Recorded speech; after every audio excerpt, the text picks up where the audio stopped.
Eh bien, salut à tous les amis, je suis ravi de vous retrouver sur cette toute nouvelle chaîne Kaizen Family.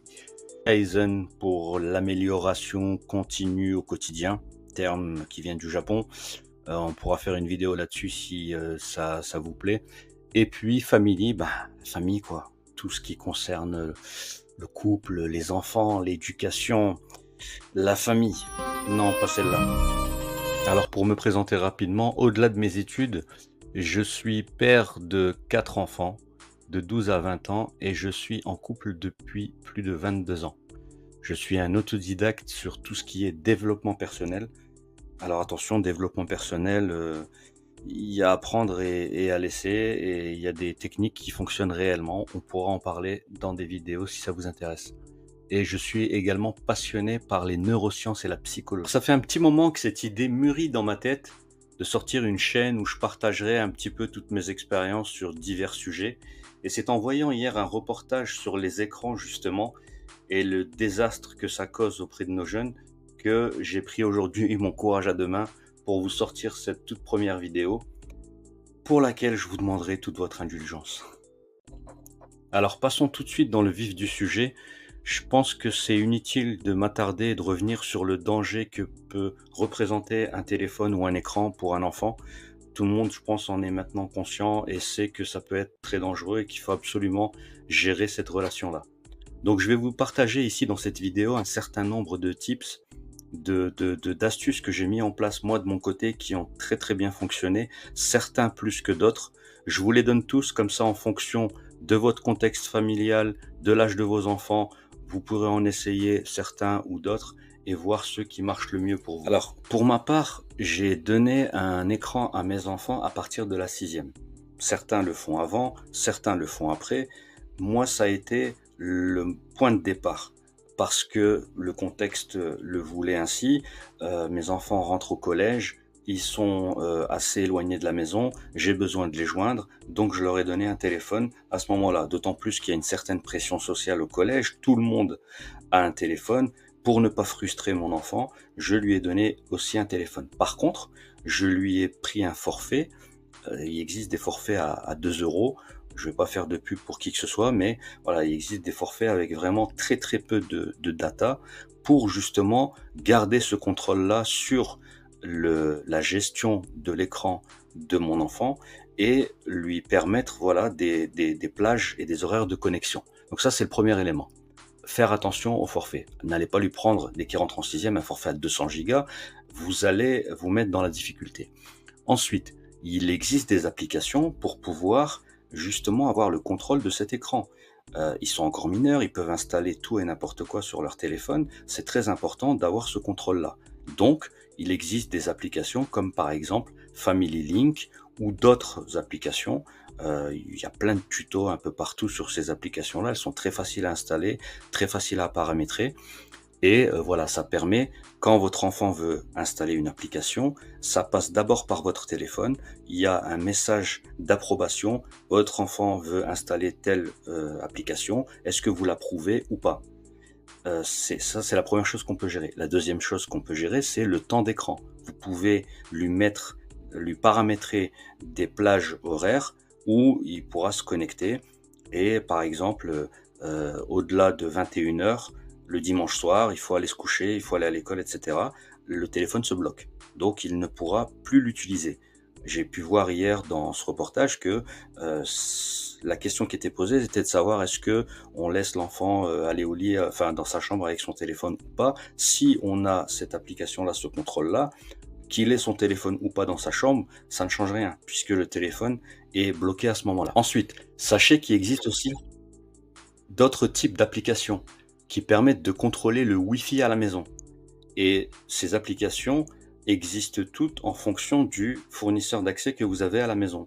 Que ce soit Free, Orange, SFR ou autre, chaque fournisseur d'accès a sa propre application qui permet de paramétrer des plages horaires de disponibilité du Wi-Fi. Donc par exemple, je reprends l'exemple de tout à l'heure, 21 heures, il faut aller se coucher, le Wi-Fi se coupe sur cet appareil-là à cette heure-là. Et ça, c'est très facilement paramétrable. Il y a plein de tutos pareils là-dessus. j'essaierai de vous mettre des liens en description. Après, il reste l'ultime, solution, c'est de confisquer les écrans, comme j'ai pu aussi le voir hier, et puis les mettre dans un endroit, fermé à clé. La deuxième chose que j'ai pu mettre en place, c'est d'interdire l'écran à table. Alors, à table, au moment du dîner surtout, puisque chacun, en fonction de son planning, le matin prend son petit déjeuner à des heures décalées. Mais au moment du dîner, on se retrouve tous ensemble en famille. C'est un moment important, tout le monde le sait, et les écrans sont interdits à ce moment-là. Un autre sujet aussi que j'ai pu constater et sur lequel j'ai pu travailler, c'est l'exemple qu'on donne à nos enfants. On a tendance à vouloir instaurer beaucoup de règles à l'enfant. On s'oublie parfois, on oublie de donner le bon exemple. Il faut pas oublier que l'éducation de l'enfant se fait principalement de manière mimétique, par mimétisme. C'est-à-dire que l'enfant va copier les habitudes, les gestes, les paroles du parent, et c'est de l'ordre de 80%. 80% contre 20% de paroles. C'est-à-dire que l'enfant va être éduqué à 80% par notre comportement et seulement à 20% par ce qu'on lui dit de faire et de ne pas faire. Et pourquoi il est très important de faire attention à son rapport à l'écran devant son enfant. C'est-à-dire que si l'enfant vient vous parler, vous poser une question, il faut prendre le temps de lever les yeux, le regarder, lui répondre, prendre le temps de bien avoir une écoute active auprès de lui et ne pas justement voilà être absorbé par les écrans et à ce moment-là l'enfant va copier et on lui aura donné le mauvais exemple. Donc ça aussi c'est un élément très important. Quelque chose qui peut être intéressant également, c'est d'accompagner son enfant sur le web, sur les réseaux sociaux par exemple. Je sais que ça va être, c'est quelque chose qui est difficile à faire. Tout va dépendre de la relation que vous avez avec votre enfant, de son âge, etc. Mais c'est quelque chose qu'il faut essayer et qui, quand c'est bien fait et quand ça fonctionne, qui est très très puissant. Je vous donne un exemple.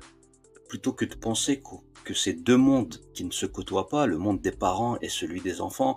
Oui, il faut le laisser, sur les réseaux sociaux avec ses amis et puis de toute façon, on n'a pas les mêmes références, puisqu'on n'a pas le même âge et cetera. Ben non, c'est de s'intéresser, de parfois lui envoyer des suggestions. Moi, je sais que parfois quand j'envoie des choses à mes enfants que moi je trouve intéressant, heu, à 80%, 90%, ils vont soit pas l'ouvrir, soit pas s'y intéresser. Mais il reste quand même 10%. 10%, c'est mieux que rien. C'est-à-dire que l'un d'entre eux, je sais qu'en lui envoyant comme ça des choses sur les mathématiques, eh ben ça lui a ouvert une perspective. Il s'est dit ah tiens, j'ai découvert un gars intéressant qui fait des vidéos intéressantes et voilà, et c'est mon père qui qui m'en avait parlé. Les enfants ne savent pas ce qu'ils veulent faire. On est dans un monde où on est submergé par l'information. Et trop d'infos tue l'info malheureusement. Donc il faut filtrer un petit peu tout ça et puis essayer de faire en sorte de leur mettre la loupe sur certains sujets en fonction de l'affinité que votre enfant a. Si il pratique d'un instrument de musique, si il fait un peu de dessin ou si ne serait-ce que dire un mot sur une activité. Ah, j'ai vu un dessin une fois qui était pas mal. C'est peut-être quelque chose à creuser. Dans ce cas, si vous tombez sur une vidéo qui parle de ça ou qui montre quelque chose d'intéressant à ce sujet, essayez de partager ça avec lui, de créer une discussion autour de ça, voilà, d'être dans l'accompagnement de l'enfant. Ne pas être complètement coupé. C'est-à-dire que mon enfant est sur son écran pendant 5, 6 heures et je ne sais pas ce qu'il fait. Et majoritairement, on sait ce qu'ils font. Ils sont sur TikTok, Snapchat, etc. Et puis, mais ce que je veux dire, c'est que voilà, essayez de faire en sorte, au-delà, je vais pas vous donner ce conseil-là, occupez votre enfant à faire un sport, etc. Ça, je pense que vous le savez, tout le monde le sait, et c'est très bien de le faire. Et si vous pouvez mettre ça en place, c'est excellent. Mais au-delà de ça, d'être un peu plus subtil, voilà, se dire que voilà, je sais que mon enfant est sur l'écran et il passe beaucoup de temps là-dessus. Je vais essayer, voilà, de l'attirer vers un domaine ou de lui ouvrir les yeux sur un domaine ou de créer, susciter en lui cette curiosité sur tel et tel domaine, bien sûr en adéquation avec ce qu'il aime, avec son profil, etc. Un enfant a besoin de cadre, il a besoin d'être accompagné, il a besoin aussi de règles. Je sais que ça peut étonner parfois quand on dit que voilà, il faut contrôler le téléphone de son enfant. Oui, c'est important. Quand on voit les dégâts que justement ces écrans causent à nos enfants. Donc c'est quelque chose qu'il faut absolument mettre en place. Et tout ceci ne pourra justement pas se faire sans un prérequis primordial. C'est l'autorité parentale. Attention, je ne parle pas ici d'autoritarisme. Je parle plutôt d'autorité parentale saine. C'est-à-dire que l'enfant écoute son parent. Alors on sait que les enfants n'écoutent pas toujours, etc. Mais ce que je veux dire, c'est qu'il y a ce fameux triangle. Alors certains psychologues parlent de duo, moi je parle plutôt de trio. Le duo, c'est l'autorité bienveillante. Le trio, ce serait plutôt l'autorité bienveillante dans l'accompagnement et l'explication. Voilà, je te déconseille de faire ceci ou cela parce que, voilà, et expliquer les choses. Ou plutôt, tu devrais faire ceci et cela parce que, justement, c'est bénéfique pour toi. Donc, accompagner, et bien sûr, après témoigner de l'affection à ses enfants, ça, c'est encore un autre sujet.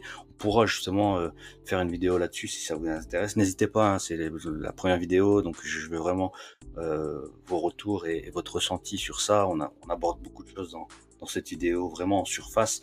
Si vous voulez qu'on approfondisse un sujet ou un autre, n'hésitez pas justement à me le faire savoir. Sachez que je vous partage à la fois mon expérience et quand je traite d'un sujet, je fais aussi beaucoup de recherches sur le sujet. Donc n'hésitez pas et puis voilà. Parenthèse fermée. Type suivant. Celui-ci, je l'aime particulièrement parce qu'il a été très efficace pour 2 de mes enfants. Vous le savez et vous avez peut-être la ref. Le monde se divise en 2 catégories. Et c'est pareil pour les réseaux sociaux. Il y a ceux qui consomment, qui scrollent, et il y a ceux qui produisent. Incitez vos enfants à faire partie de la 2e catégorie. Pour ça, je vous ai parlé tout à l'heure justement d'essayer de les aider à trouver une passion, à trouver quelque chose. Mais pour pouvoir trouver une passion, pour pouvoir trouver quelque chose qui leur plaise, il faut explorer, il faut tester, il faut être curieux, il faut les inciter à être curieux et à aller chercher, à aller voir des choses. Et puis dès que vous décelez, vous détectez que votre enfant a un penchant pour telle ou telle activité, voilà, encouragez-le, inscrivez-le. Je ne vais pas revenir sur ce que j'ai dit tout à l'heure, mais bref. Donc là, le truc, c'est ne dites pas à votre enfant de ne pas aller sur les réseaux sociaux ou autres, mais dites-lui plutôt de faire partie de ceux qui produisent des choses.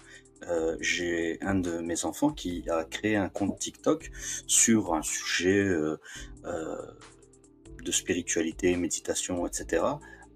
Et son compte aujourd'hui comptabilise 100 000 followers. Une de mes filles a pareil un compte sur tout ce qui est manga, etc. Elle a commencé il y a peu de temps, elle est déjà à 10 000 followers. Et du coup là, c'est plutôt le côté créatif qui est mis en marche, c'est la gestion justement de son compte, ça fait appel à des compétences finalement tout ça. Ça fait plutôt appel à des compétences et on est productif, on est plutôt de l'autre côté, plutôt que de consommer et de scroller simplement. Donc voilà, en clair, ce qu'il faut retenir, c'est d'inciter son enfant à produire sur ces réseaux sociaux-là, à être dans dans une niche, une catégorie, une passion, à parler d'un sujet que votre enfant aime. Ça peut être la lecture, ça peut être le piano, ça peut être les mangas, ça peut être tout et n'importe quoi. Et ça, justement, il va le découvrir petit à petit, plutôt que, voilà, de simplement le laisser aller sur l'écran comme ça, et puis de scroller toute la journée, vidéo après vidéo. Voilà, et pour terminer, je voudrais vous partager un dernier tips qui est de sensibiliser votre enfant à l'actualité justement sur les écrans. Je regarde les informations comme beaucoup, et dès que on va parler d'un sujet qui touche les écrans, j'appelle mes enfants pour qu'ils viennent partager ce sujet-là d'actualité. À quoi ça sert? Ça permet de renforcer ce que vous dites à votre enfant. C'est-à-dire que ça vous accorde une crédibilité supplémentaire pour ne pas que votre enfant se dise bah, c'est parce que c'est mon père, c'est ma mère, voilà, il me parle de ça. Non, c'est des sujets qui sont importants, qui sont graves, qui sont d'actualité. On en parle justement dans l'actualité et quand il y a un sujet comme ça, voilà, ça permet à l'enfant de confirmer que l'enfant prenne conscience que c'est un sujet, délicat auquel il faut faire attention. Donc voilà, donc sensibiliser un petit peu l'enfant. Par exemple, le reportage d'hier, je pense qu'il est encore, disponible en replay et cetera. Il me semblait que c'était sur la 6. Donc voilà, le regarder avec l'enfant. Alors ça dépend encore une fois du coup de votre contexte familial, de la relation que vous avez avec votre enfant et cetera. Mais pour ceux qui peuvent le faire, c'est une bonne chose. Moi, je sais que quand j'ai dit à mes enfants: «Vous allez regarder avec moi ce reportage», la première chose, qu'ils m'ont répondu, c'est: «Non, absolument pas et hors de question» et ceci et cela. Quand on a commencé à regarder, au bout de 10-15 minutes, je leur ai dit: «Voilà, on a regardé un petit peu le début, vous savez un peu de quoi ça parle. Vous pouvez maintenant aller dormir parce qu'ils avaient cours le lendemain, mais si vous voulez le regarder, plus tard, en replay et cetera, vous pourrez». Et ben, ce qui m'a étonné, c'est que quand ils ont commencé à regarder, bah, ils voulaient terminer, ils voulaient donc finalement, ils ont plutôt que de regarder un quart d'heure avec moi, ils ont regardé 1 heure et au bout d'1 heure, c'est moi qui ai insisté pour qu'ils aillent se coucher parce qu'il commençait à être tard. Heu, Ça les a finalement intéressés. Donc comme quoi des fois, on peut penser que voilà, il faut pas insister sur certaines choses et cetera, mais en prenant le temps de discuter avec eux, en leur expliquant les enjeux, ils peuvent être intéressés, ils peuvent, comprendre beaucoup de choses finalement. Voilà, je vais m'arrêter ici pour cette première vidéo. Je vous remercie infiniment de l'avoir regardée jusqu'au bout et je vous remercie aussi pour votre indulgence. Je donc vous ferai d'autres vidéos si vous êtes intéressés par, des sujets qui tournent autour de la famille, de l'éducation des enfants ou du couple, heu, ou du développement personnel en général. Tous ces sujets-là, c'est des sujets que j'affectionne particulièrement et j'ai encore plein de choses à vous raconter sur tout ça. Donc n'hésitez pas, surtout, laissez-moi des commentaires qui soient positifs ou négatifs, je prends tout. Ça me permet moi de m'améliorer et de vous présenter peut-être des futures vidéos de meilleure qualité et voilà, je vous remercie une fois de plus infiniment. Inutile de vous demander de vous abonner bien sûr pour, voilà, faire en sorte que cette chaîne soit votre chaîne. C'est à vous de lui donner la bonne direction pour que je puisse traiter des sujets qui vous intéressent particulièrement. Voilà, donc à vous de jouer. Encore merci à vous et à très vite dans une prochaine vidéo. Ciao, ciao.